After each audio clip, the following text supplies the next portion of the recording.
And then there are 3 different modes. We're going to go over Ancient Cave today. And it says, Ancient Cave mode completely changes how the game is played. Instead of proceeding through the normal storyline, all rooms and doors have been shuffled around to a multi-level maze.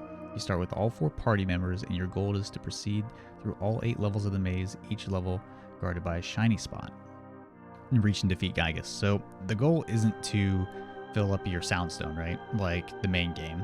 It's kind of like how it's compared to Lufia 2's Ancient Cave. That's where this kind of gets its mode from. And the mode has you progressively fighting harder enemies, a whole bunch of other stuff. But we'll talk about that later. So let's go to more info. So enemy spawn locations grow in difficulty as you proceed deeper into the maze, as do gift box rewards. If randomized gift box content is on, which is recommended, you will not have to move any NPC or do storyline events, like riding the Skyrunner or beating Carpainter, to beat the game in this mode. Often you can move an NPC to do story events, or do story events to skip around in the maze. This is the floor skips I was talking about. But you don't have to do any of the story events. So beat Carpainter, you don't have to do Skyrunner, 5-star Man Deluxe, and it's not recommended that you do any of those things. Don't do the storyline trigger stuff because it might actually mess up the cave. And there's a document of strategies and tips available, which is super important. We'll be talking about that here in a second. If you take no skips, you will encounter each of the 8 shiny spots before reaching Gygus. The X mouse can remember a spot and return you to that spot later, which is good to know too. That's just how our items work. It's kind of like the breadcrumbs in Mother 1. And these are the skips. So any of the Monkey Cave monkeys, having a theater ticket attendant move out of the way in either direction. So the Chaos Theater or the Tapala Theater, moving pencil, eraser, rabbit statues, giving the tiny ruby to the museum guard, giving the sign and banana, or buying the Onett house, which you already have certain items in your possession, you can use the skip. So the tiny ruby and the ruler. Beating Belch in his base, which requires fly honey, entering Dungeon Man, which is a one-way skip. So basically, you enter Dungeon Man in South Scaraba, and it takes you into Dungeon Man, but Dungeon Man's entrance could be on a different floor, and going back out doesn't take you back out to South Scaraba. Let's take a look at the document strategies and tips and everything. Let's see.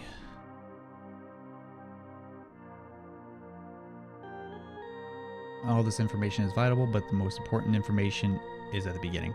The most important thing to understand is the layout of the cave. Every cluster in the game has been connected into a giant maze divided into 9 different floors. There's a shiny spot at the end of each of the first 8 floors, and Gygus is at the end of the 9th floor. The goal of the game is to walk to Gygus and beat him, powering up along the way. The cluster is a group of doors that can be accessed from each other normally without taking any special action. If an NPC or obstacle is blocking your path, getting around them is an elevator or a skip. So, your cluster is basically your floor. And skips will take you to a different floor. And they're not required to beat the Ancient Cave Randomizer, but they do help. Let me mess with this a little bit. Let me open that up. There we go. So, if you do not take a skip, only connection between floors is the shiny spot. Once you pass the first shiny spot, every cluster you enter will be a second floor cluster until you take a skip or find the second shiny spot. You don't need to backtrack you for all the unexplored doors when you pass a shiny spot. Table skips, giving the Monkey Cave items, theater attendants, beating Belch, buying the Onett cliffside house, all that. Skips will take you a minimum of 2 floors away and a maximum of 5. That's the important thing that I was talking about. So if you want to take a skip from floor 1, you can go up to floor 6. That's an example. there are also instances of like multiple ones, so you can have a weird one where you are on floor 6 and you can skip to it within a range of 5 rooms. So you can skip as high as floor 9 and then skip as low as floor 4. So the skip starts out technically on floor 4 and ends up at floor 9, thus being 5 floors.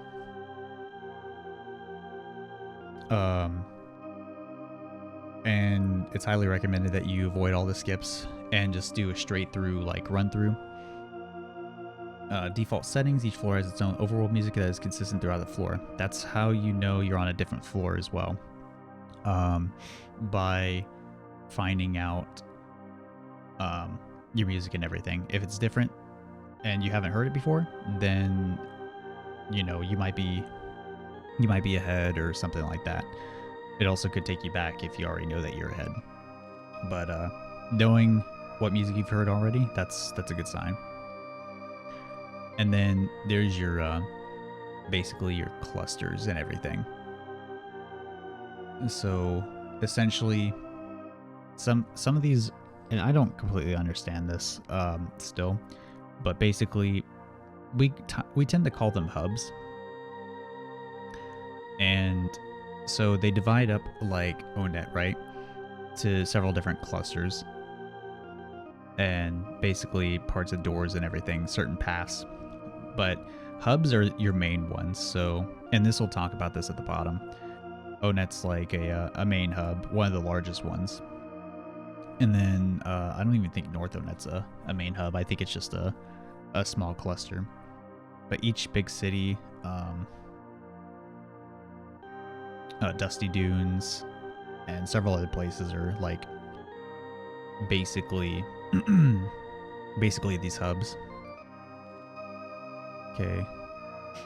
But yeah, it's talking about how like Central ONET, while you're on the 4th floor by the cliffside house, enter it, you will not know what floor you're on anymore until you can determine it from context.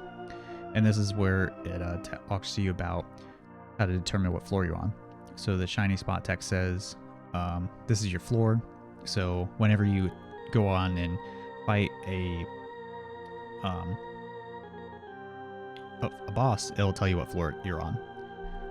You can use the hint men throughout the run. So the one that's in Forside, the one that's in North Scaraba, and the one that's in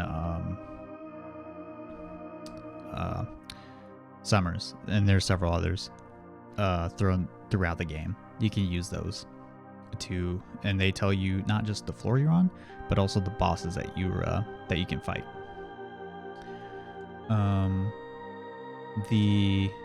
You can guess what floor you're on by the music you hear, which is kind of like, if you haven't heard the song before, difficulty of the enemies, which is super important.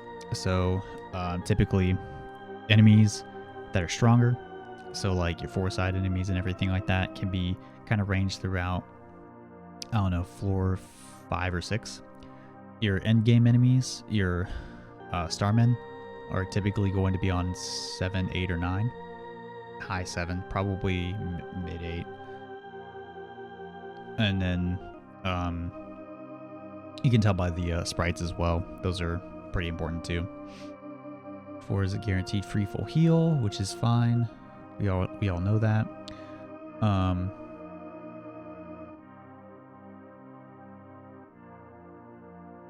These rooms. Yeah, and then the all the monkey cave trading rooms are in their own cluster and everything, and they're just kind of their own thing, but they can be separated out. Enemy scripted battles in the middle of the room, all those they don't break up the room or anything like that, and beating them may be required to progress. There are several full heals, like the Pyramid in Southern Scaraba. Nessa's mom of ONET has her free hotel functionality. Nessa's mom is a full heal. And Magicant. Staying in hotels will keep you in the hotel lobby. All doors that appear to be one-way, such as holes, are actually two-way. Front door for Dungeon Man is normal. We talked about that already. Exit mouse lets you mark your spot. That's what I was talking about earlier. Basically, you mark where you're at, and then you can warp back to where you marked, essentially, and you can remark multiple times. Teleport men, they're modified to let you visit the whole map and moon side, but not leave the map, which is fine. Cave content. The box items are progressive, and the enemy spawns will gradually increase in difficulty as you get deeper, which we talked about earlier. And the scripty enemy battles other than shiny spots are not changed, so keep that in mind. So you can get a whole bunch of XP early on if you fight a Shattered Man in floor 1 and beat him, right?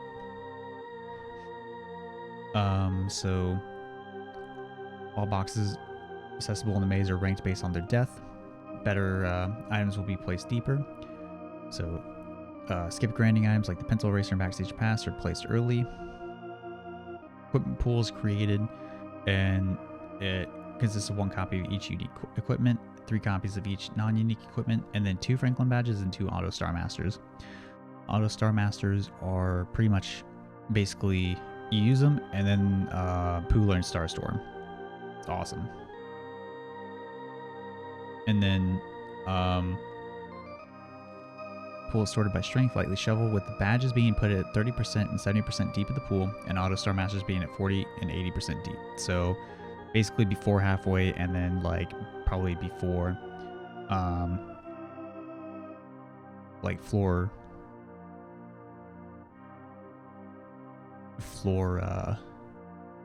like 8 essentially. Pool is used somewhat to fill over half the chest. About 70% of the pool gets used. The rest of the pool, about 30%, is thrown away. Third remaining empty chests are filled with non-equipment items, gradually increasing value. Highly likely to find a decent array of very good pendants, as up to 3 D-Star pendants may appear in chests, which is around floor 8 and 9. And then the Franklin badges and everything are important to know about. Paula Shack always grants a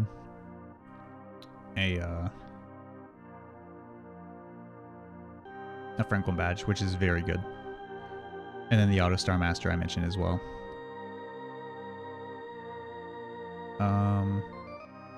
Enemy stats are potentially randomized and intershuffled. So yeah, it talks about that as well. So basically you can have a pump that we fought like the other day or whatever. You could have one of those with like Giga speed. So normally it's like a low amount of speed, right? Well, now we've updated it and it's like 80 speed.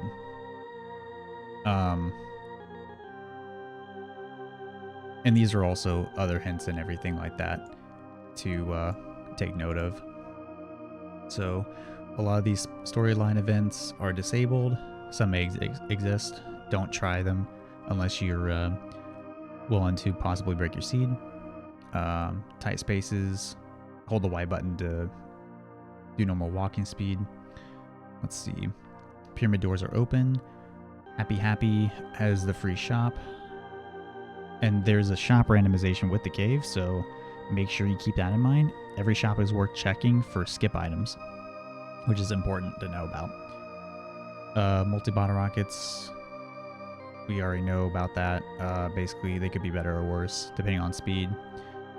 Spawn plates are potentially difficult to despawn, so so if you're used to despawning enemies, you may want to just take fights.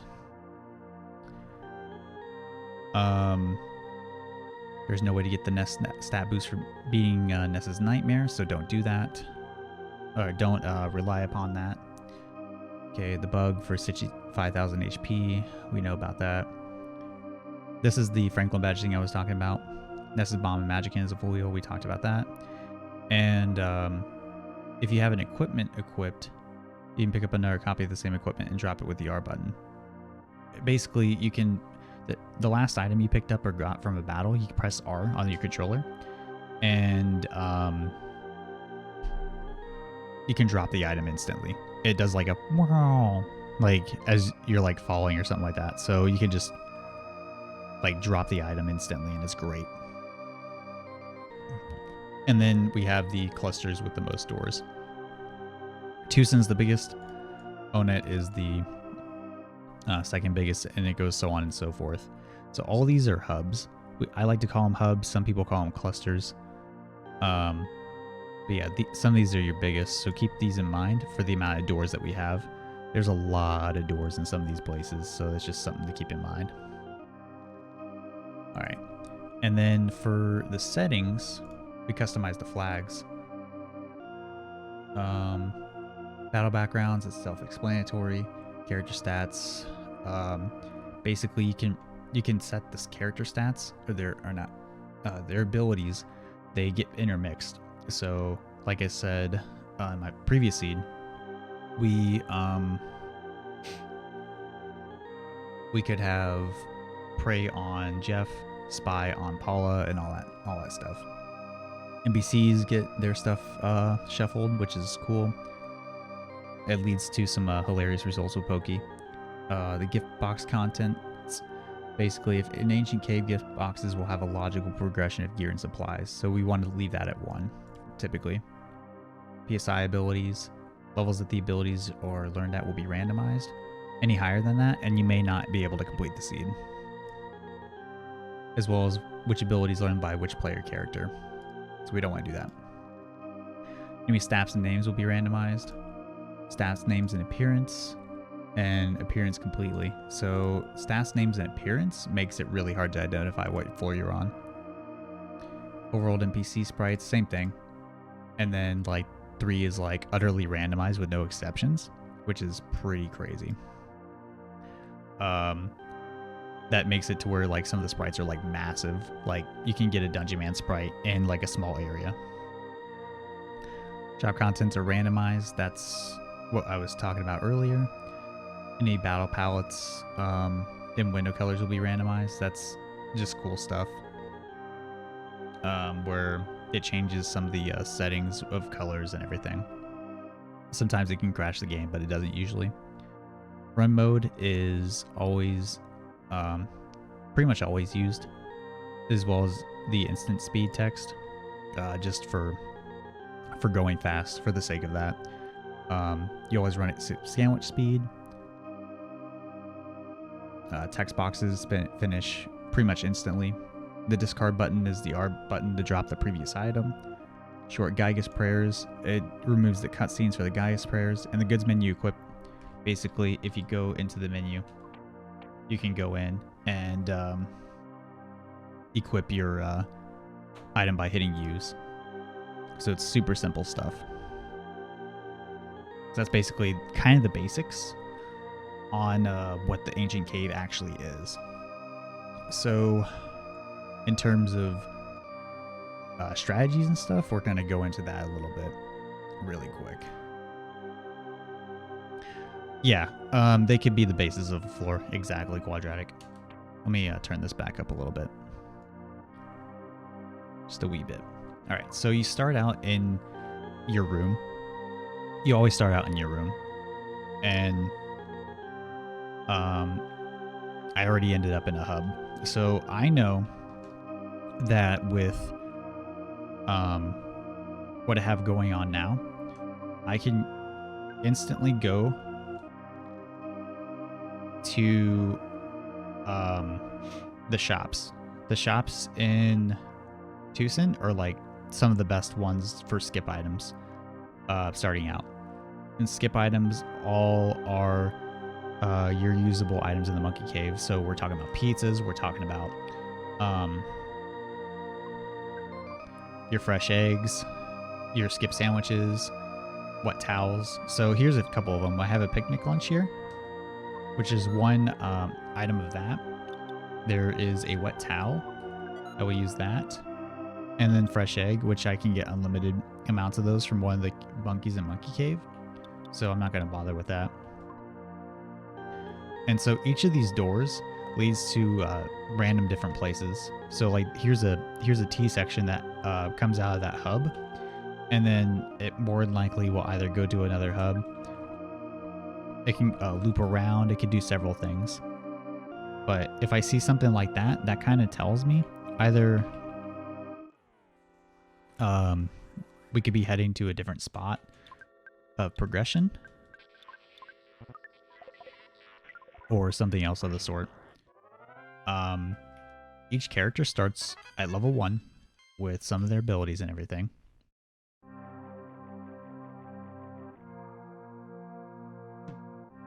I think this looped back around. I don't think it did, but no, it didn't. Okay. So it's really just kind of going through random doors. Dungeon Man here is a free heal. Those holes down at the bottom of his room are they're called bad holes. Basically, you can't go in there. I think there's something wrong with them. Like, we can't integrate them into the cave properly, so we just don't use them. But here's another instance of checking shops. You want to make sure that you're looking for a skip sandwich, like 1 skip sandwich, 3 hamburgers, protein drink, a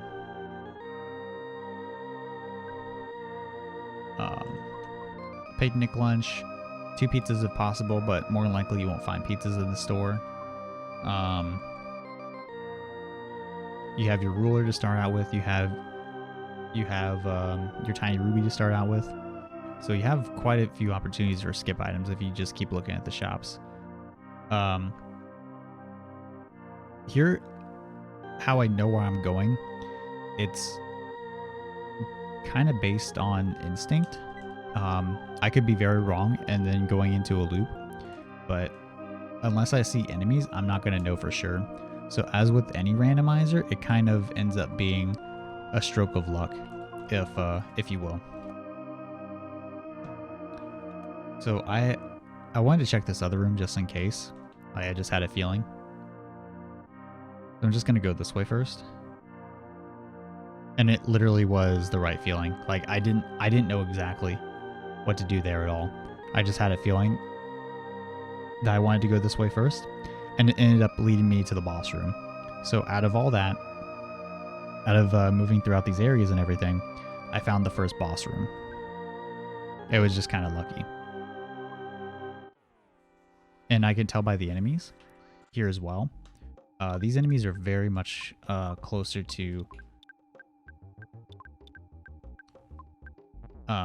being floor 2 enemies, because I already skipped past some of the early on enemies, which would be, you know, your dogs, your crows, and your Onet enemies. So your your Frank gang, essentially. So these guys pretty much are very close to the start of floor 2. And this signifies that this is the end of this first floor. Now I fight a boss. And it's Frankenstein. Pretty easy to beat. The bosses increase in difficulty, so that is something to think about. But now, I just finished this first floor, and now I go to the next floor, which starts out with higher enemy levels. Not higher enemy levels, but like stronger enemies kind of towards the end of floor 1. Floor 1 and floor 2 kind of merge in terms of enemy strength, but your items get a little bit better.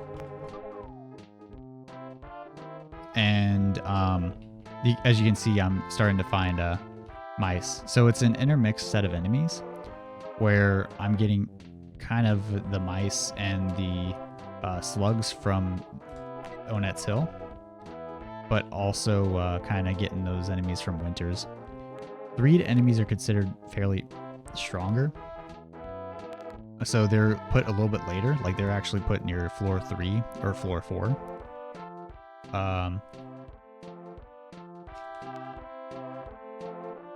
So that's just something to think about. So these are all slugs.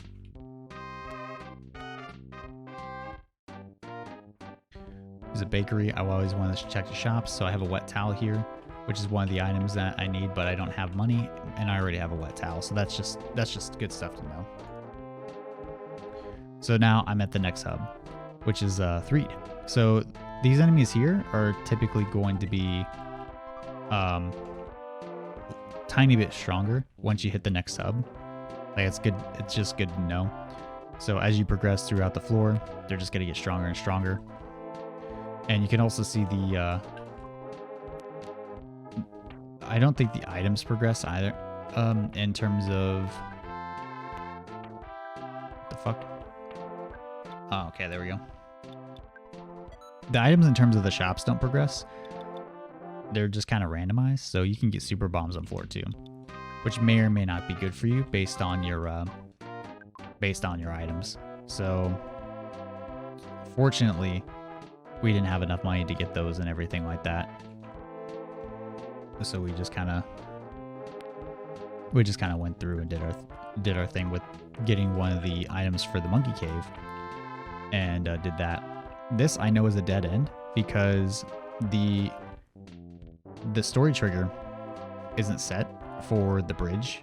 Let me show you all. So the bridge isn't repaired. So I need the pencil eraser to actually get through that. So that's something that is kind of important.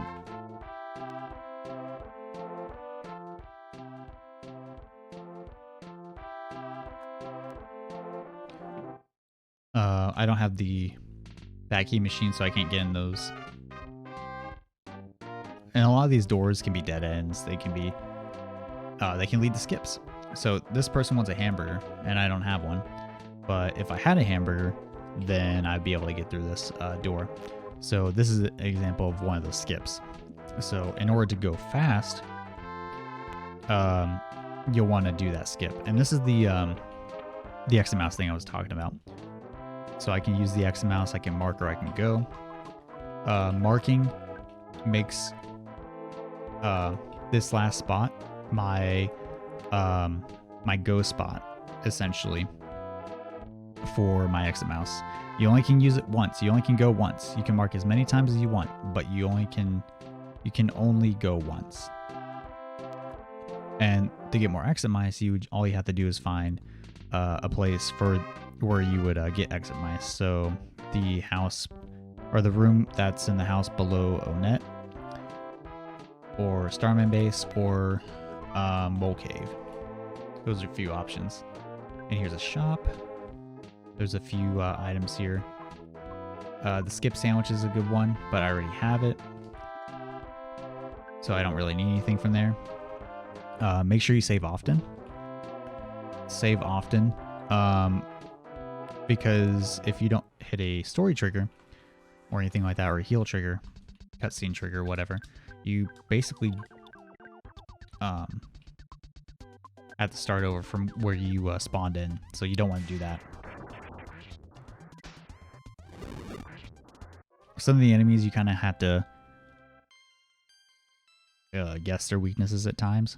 So I went with fire because I already know that these guys are weak to fire, and AoE attacks do decent amount of damage to these guys in general.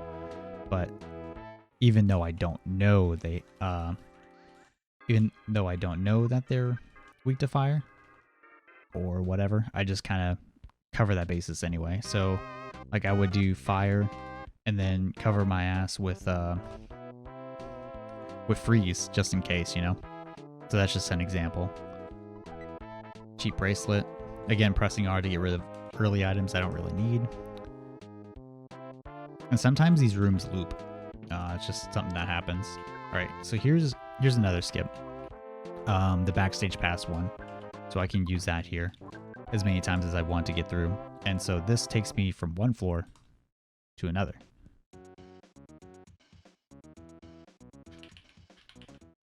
I have no idea what floor this is, but I can tell these are Grapefruit Falls enemies.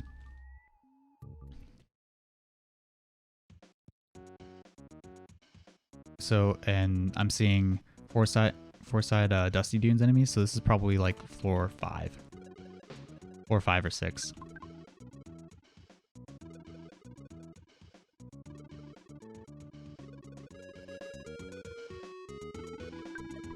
I'm gonna save again. I'm just kind of running through, and you saw that cluster I saw was in earlier, which was Onet. So that's one of the biggest ones. So that's something to keep in mind. I'm gonna save here. The good night benches are good for your typical healing and everything.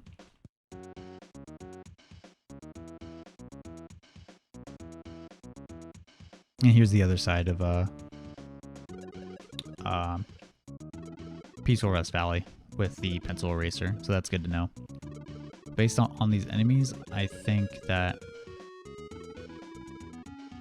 I'm on floor 5 or 6.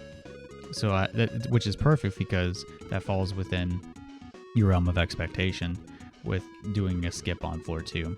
So I went from floor 2 to floor 5 or 6. I don't think it's any higher than that because floor 7 would see some pretty strong enemies. Things that are like in Scaraba and other places. Although these are strong enemies and everything. Sketch. That's scary. These aren't as strong as I would think for late game. So this is definitely 5 or 6. And then as with normal Earthbound, the less characters you have alive, the more experience gets divvied out to individual characters that are alive. So sometimes it might be a good idea to let some characters die to let your person with Prey or let your person with PSI Shield Sigma to stay alive. Another thing for bosses, if you get hard bosses, make sure that you're using Spy and your abilities as needed. So for Diamond Dog, for instance, these weaknesses change. So it's very important that you keep up with those. So you could probably use Brain Shock or Paralyze. Uh-oh. Did not mean to do that. To overpower your enemies there. And same thing with pretty much any enemy. So that's good to know.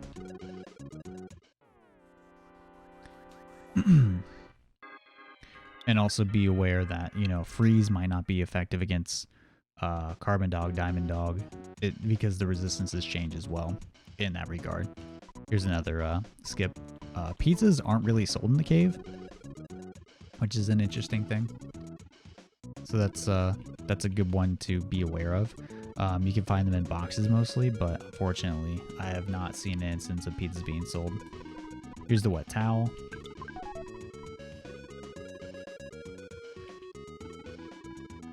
So I know that I'm on like floor 5 or 6. This could skip anywhere from oh, actually, so let's take a look. So that was floor 2. So that tells me that the lowest skip that this could be is floor 2, and the highest skip that this could be is floor 7, based on the lowest floor that I found. This also could be floor 1 here, but my guess is that it goes higher than it does than anything else. So it's very possible that it could go higher than where I'm at. And here's another loop to Onet. Yo, what's up, Duct Tape? Just doing this ancient cave tutorial. So this room's a dead end, so I'm not going to worry about that. I'm actually going to go back up to Onet.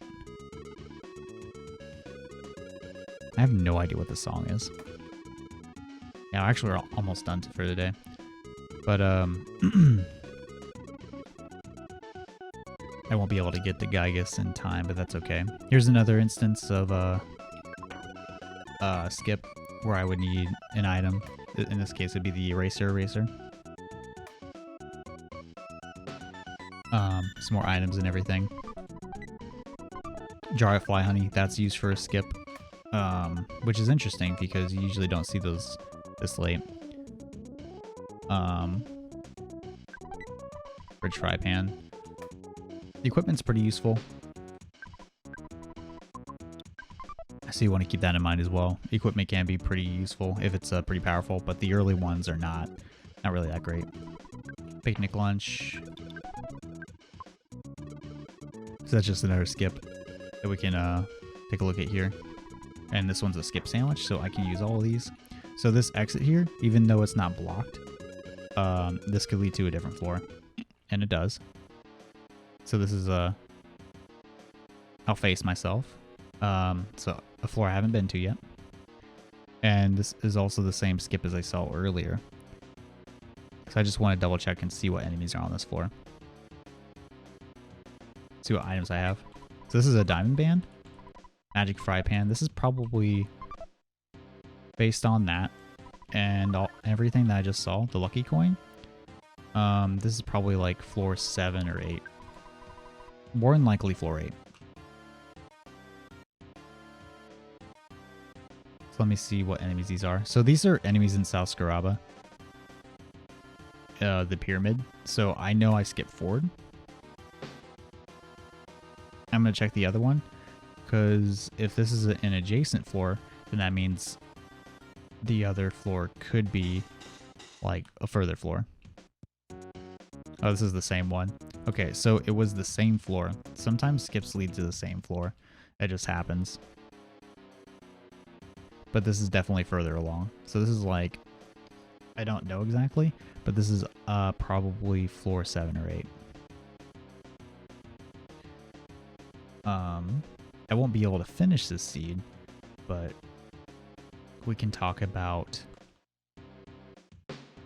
Oh, here we go. So this is floor 8, so I was pretty much right. And so it tells you, these hints tell you the bosses and everything, so they start off slow and then they, they get more powerful. So Clumsy Robot's a pretty strong boss. And you get Shatterman, which is kind of moderately strong. Shroom's pretty strong. And then you get Thunderstorm. So the way it determines strength is some of these Sanctuary bosses are pretty easy to fight, the early ones, so that's something to keep in mind. And the and the later ones, they could be on 4, 8, or 7 or 8, or even 6. The worst ones to get are absolutely Nessa's Nightmare and Carbon Dog, Diamond Dog. Easily the worst ones, so keep that in mind as well. Other than that, let's talk about items you need for Gygus really quick and things that you need for Gygus just to kind of end. So what you want for your abilities, you want your characters to be around level 30 or so. Paula in the randomizer learns Shield Sigma in between levels 24 to like 30 something. It could be either very early or very late. So she needs to have that in order to fight Gygus. You need a physical piece of equipment. Or not equipment, but you need a physical source of damage. So whether it be a Gutsy Bat for Pokey or a Bazooka or Heavy Bazooka, they can get on floor 9. Those are pretty important. Those are really, really important, especially if Pokey gets a freeze resistance. So that's what I was talking about earlier, those resistances and everything. Super, super big. Same thing with like paralysis and whatnot. So Pokey can be resistant to paralysis, freeze, any of those things, and it just creates a hard fight. So Shield Sigma to block off the Rockins, and then paralysis on Ness, which you get pretty early on anyway, to stop Pokey in his tracks, hopefully. And then you want your pendants. C Pendant or higher is recommended, though you can get away with Earth Pendant. But you want to be able to resist Gygus's flash attacks, freeze attacks, and all that stuff. So that way your character with Prey doesn't instantly die. And then finally, if you can find it, a Franklin badge is 100% amazing for preventing you from dying in Gygus. Though if you can't find one, what you can do To prevent that from happening in Phase 2 of Phase 3 Gygus is to use Pooh's Brain Shock, which is super important. So you can use Brain Shock to cause Gygus to hit himself and just mostly have no issues with that fight. Phase 3, you have to do Brain Shock on Phase 2, or Turn 2, or else if you do it on Turn 1, the SAS effects don't transfer over to Turn 2. It's pretty weird. Same thing with Phase 2 to Phase 3. The Brain Shock effects don't last over. It pretty much just wipes his slate clean. But I wanted to kind of go over the basics and everything. For more advanced stuff, I'll probably end up making like another segment or whatever. But that's basically kind of the idea of the Ancient Cave. I did want to make more of like a kind of scripted thing, but this kind of being thrown together is I think it'll do for now. I think it'll give a lot of people the idea that they need. And for those watching, like, you know, after this recording, if you have any questions about the randomizer or strategies that I use or whatever, just post something in the comments, ask a question in the comments below, and I'll answer and everything.